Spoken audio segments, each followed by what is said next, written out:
It was a Friday night, and the air was thick with the scent of cheap beer, laughter, and the faintest hint of desperation. The kind of night where anything could happen and usually did. Jake had never been one to shy away from a good time, but tonight felt different. Maybe it was the way the neon lights flickered outside the bar, casting a pink and blue glow over the sidewalk. Or maybe it was the third tequila shot that had just slid down his throat, leaving a warm, fuzzy trail in its wake. Whatever it was, Jake was feeling bold. Dangerously bold. The bar was packed, a sea of bodies swaying to the thumping bass of some pop song Jake didn't recognize. His friends were scattered somewhere in the crowd. Mark was probably flirting with the bartender, and Sarah was undoubtedly dancing on a table by now. Jake, however, had found himself perched on a stool near the back, nursing his drink and watching the chaos unfold. That's when he saw it. A door. Just a plain, unassuming door, slightly ajar, with a sliver of golden light spilling out into the dimly lit hallway. Jake hadn't noticed it before, but now it seemed to call to him, like some kind of drunken siren song. He slid off the stool, his legs wobbling slightly as he made his way over. Pushing the door open, he found himself in a small, cluttered room. It was clearly some kind of storage space, filled with boxes, old furniture, and clothes. Lots of clothes. Jake blinked, his alcohol-addled brain struggling to process what he was seeing. Dresses, skirts, blouses, and heels were piled haphazardly on racks and spilling out of boxes. It was like stumbling into a thrift store after an earthquake. He stepped inside, the door clicking shut behind him, and ran a hand through his messy brown hair. What the hell was all this? Curiosity got the better of him, and he reached out to touch a sequined dress hanging nearby. The fabric was soft, shimmering under the light, and for some reason, it made his heart race. He glanced around, half expecting someone to burst in and catch him, but the room was silent except for the muffled thump of music from the bar. Jake hesitated for a moment, then did something he never would have done sober. He started trying things on. The first dress he grabbed was a tight, red number with a plunging neckline. It took some fumbling to get it on. Zippers were harder than they looked, but when he finally managed, he caught a glimpse of himself in a dusty, full-length mirror propped against the wall. The sight made him freeze. The dress hugged his frame in a way that was both foreign and strangely thrilling. He looked different. Not bad different. Just different. Emboldened, Jake rummaged through the boxes, pulling out more outfits. A black lace cocktail dress, a flowy floral skirt, a silky blouse that felt like water against his skin. Each piece made him feel something new, something he couldn't quite put into words. He even found a pair of strappy heels that, after a few wobbly attempts, he managed to walk in without falling over. By the time he slipped into a sleek, emerald green gown, Jake was grinning like an idiot. He felt ridiculous, sure, but also happy. Freer than he had in a long time. He struck a pose in front of the mirror, laughing at his own reflection. This was insane. He was insane. But he didn't care. That's when the door creaked open. Jake spun around, his heart leaping into his throat. Standing in the doorway was a woman, tall, with sharp features and a bemused smile. She looked him up and down, her eyes lingering on the dress he was wearing.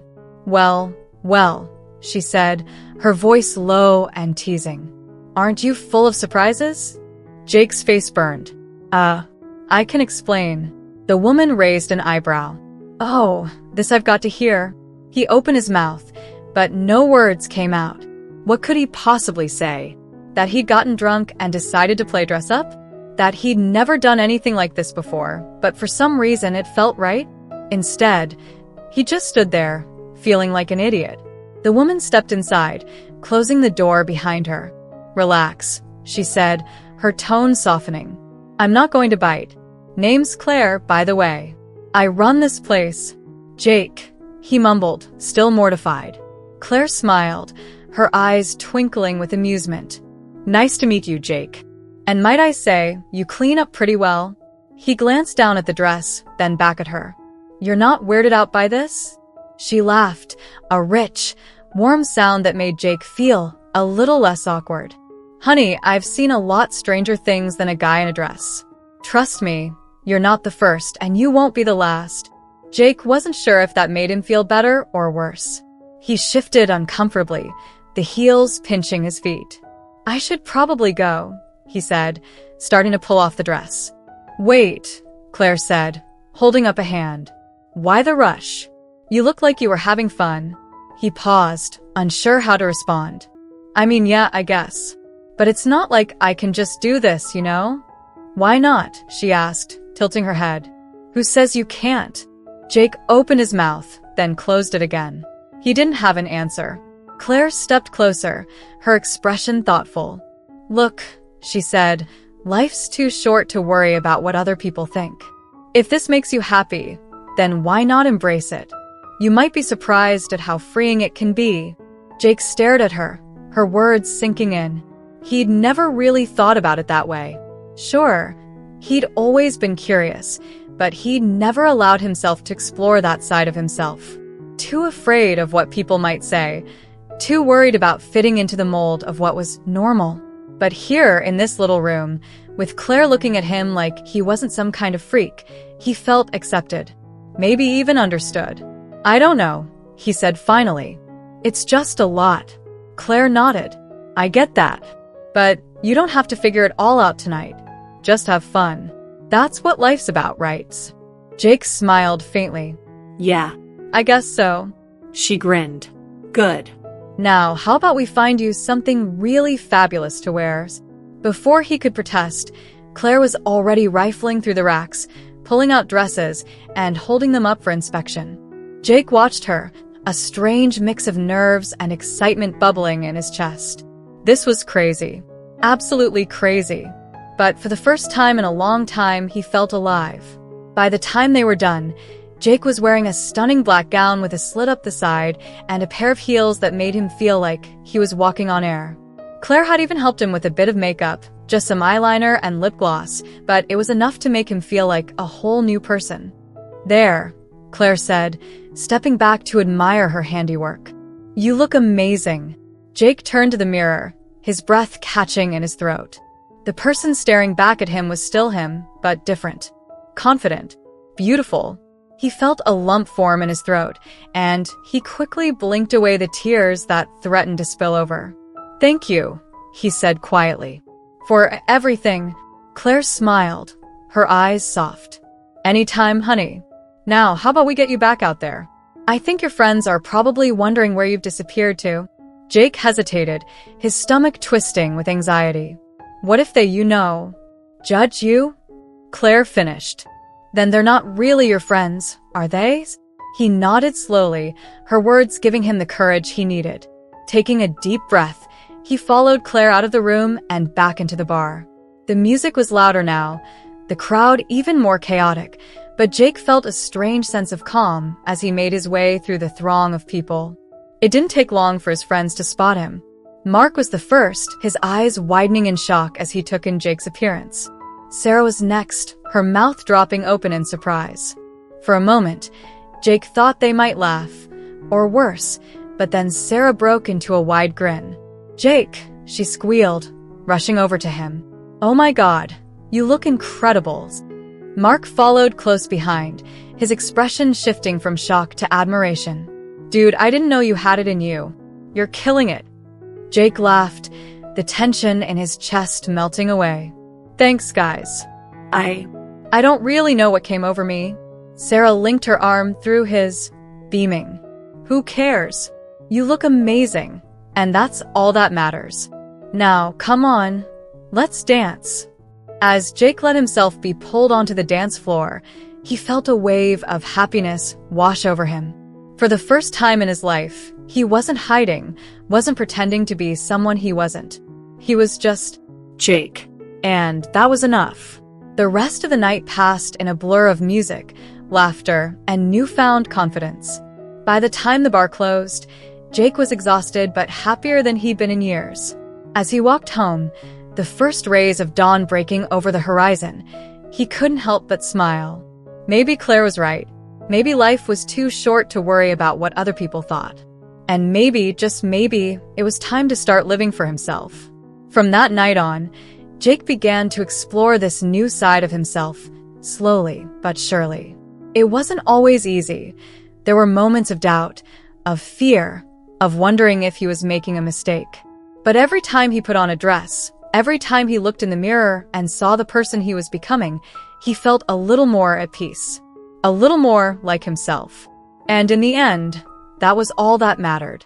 Jake's life began to change in ways he never expected after that fateful night at the bar.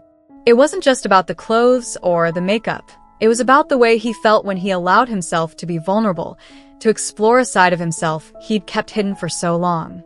It was liberating, terrifying, and exhilarating all at once. The first few weeks were a whirlwind of self-discovery. He started small, experimenting with his wardrobe in the privacy of his apartment.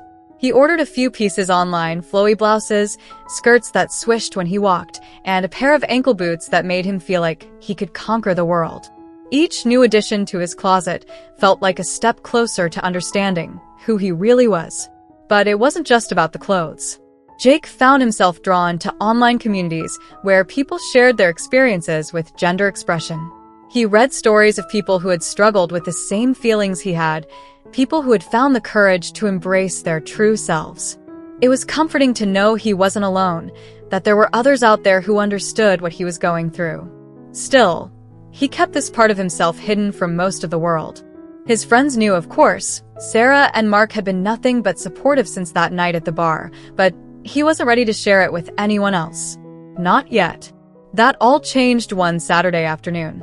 Jake was at Sarah's apartment, helping her clean out her closet.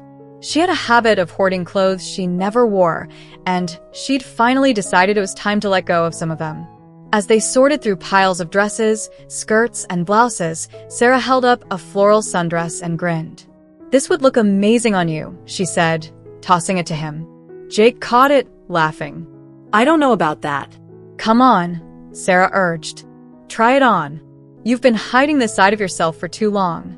It's time to start owning it." Jake hesitated, then sighed. Fine. "But only because you're forcing me." He disappeared into the bathroom and emerged a few minutes later, the sundress hugging his frame perfectly. Sarah clapped her hands in delight. See? "I told you. You look incredible." Jake glanced at himself in the mirror, a small smile tugging at his lips. He did look good. The dress was light and airy, the floral pattern bringing out the warmth in his eyes. For the first time, he felt a flicker of confidence. "Okay," he said, turning to Sarah. "What's next?" She grinned. "Next, we're going out." Jake's stomach dropped. "Out? Like in public?" "Yes, in public," Sarah said, rolling her eyes. "You can't keep hiding, Jake. You deserve to be seen." He wanted to argue, to tell her he wasn't ready, but the look in her eyes stopped him. She was right. He couldn't keep hiding forever. Taking a deep breath, he nodded. "Okay, let's do it." An hour later, they were walking down the street, Jake in the sundress and a pair of sandals Sarah had lent him. His heart was pounding, his palms sweaty, but he forced himself to keep going. Sarah linked her arm through his, giving him a reassuring squeeze. "You've got this," she said softly. They stopped at a small cafe, the kind of place with mismatched furniture and a cozy, welcoming atmosphere. Jake hesitated at the door, his nerves getting the better of him. "What if someone says something?" he whispered. "Then we deal with it," Sarah said firmly. "But most people are too wrapped up in their own lives to care, Jake. You'll see." She was right. As they settled into a corner table, no one gave them a second glance. The barista took their order with a smile, and the other patrons were too engrossed in their own conversations to pay them any attention. Jake felt himself relax, the tension in his shoulders easing. "See?" Sarah said, sipping her latte. "Not so bad, right?" Jake smiled. "Not so bad." It was a small step, but it felt like a victory. For the first time, he'd allowed himself to be seen, to exist in the world as his true self. And it felt good. Over the next few months, Jake began to embrace this new part of himself more and more. He started experimenting with makeup, watching tutorials online, and practicing in front of the mirror. He discovered a love for bold lipsticks and winged eyeliner, the way they made him feel powerful and confident. He also started sharing this side of himself with more people. His co-workers were surprisingly supportive when he showed up to a casual Friday in a blouse and slacks. His parents were a bit more hesitant, but after a long, heartfelt conversation, they assured him they loved him no matter what. But the biggest step came when Jake decided to attend a local LGBTQ+ support group. He'd been nervous at first, unsure if he belonged, but the moment he walked into the room, he was greeted with warm smiles and open arms. For the first time, he felt like he'd found a community where he truly fit in. It was at one of these meetings that he met Alex. Alex was tall and confident, with a sharp wit and a smile that could light up a room. They'd been attending the group for years and had a way of making everyone feel at ease. Jake found himself drawn to them, their energy infectious. They started talking after the meeting, and before Jake knew it, they were spending more and more time together. Alex introduced him to new experiences, drag shows, queer poetry readings, late-night conversations about life and identity. They encouraged Jake to keep exploring, to keep pushing the boundaries of what he thought was possible. One night, as they sat on Alex's rooftop watching the stars, Jake turned to them and said, "I think I'm ready." Alex raised an eyebrow. "Ready for what?" "To come out," Jake said, his voice steady. "Not just to my friends and family, but to the world. I want to live my life as my true self, no more hiding." Alex smiled, their eyes shining with pride. "That's amazing, Jake. I'm so proud of you." The next few weeks were a flurry of activity. Jake started a blog, sharing his journey with the world. He wrote about his fears, his triumphs, the moments of doubt, and the moments of pure joy. The response was overwhelming. Messages of support poured in from people all over the world, sharing their own stories and thanking him for his bravery. He also started attending events as his true self, no longer hiding behind a mask. He went to pride parades, spoke on panels, and even started a YouTube channel where he shared makeup tutorials and fashion tips. It was terrifying at times, but also incredibly rewarding. And through it all, Alex was by his side, cheering him on every step of the way. 1 year after that first night at the bar, Jake found himself standing on a stage in front of a crowd of hundreds. He'd been invited to speak at a conference about gender identity and self-expression, and as he looked out at the sea of faces, he felt a surge of gratitude. "A year ago," he began, his voice steady, "I was hiding. I was afraid of who I was, afraid of what people would think if they knew the truth. But then I took a chance. I allowed myself to be vulnerable, to explore a side of myself I'd kept hidden for so long. And it changed everything." He paused, taking a deep breath. "I'm here today to tell you that it's okay to be yourself. It's okay to be scared, to not have all the answers. What matters is that you keep going, that you keep exploring, that you keep being true to who you are. Because the world needs your light. The world needs you." The crowd erupted into applause, and as Jake stepped off the stage, he felt a sense of peace he'd never known before. He'd come so far, and he knew there was still so much more to explore. But for the first time, he felt ready. Ready to face whatever came next, ready to live his life as his true self. And as he looked out at the crowd, his eyes met Alex's. They smiled, their eyes filled with pride and love, and Jake knew he wasn't alone. He had a community, a support system, and a future full of endless possibilities. Sometimes, telling the truth really could bring so much happiness. And Jake was ready to embrace it, one step at a time. Thank you so much for watching till now. It means the world to have you here. This community is all about empowering each other and celebrating the incredible journeys of everyone on their path to living authentically. If you're ever feeling lost or alone, remember you have a whole family here for you. Hit that subscribe button. Smash that like button. And let's keep inspiring each other, sending you all the love and strength in the world. Until next time, live your life by your rules.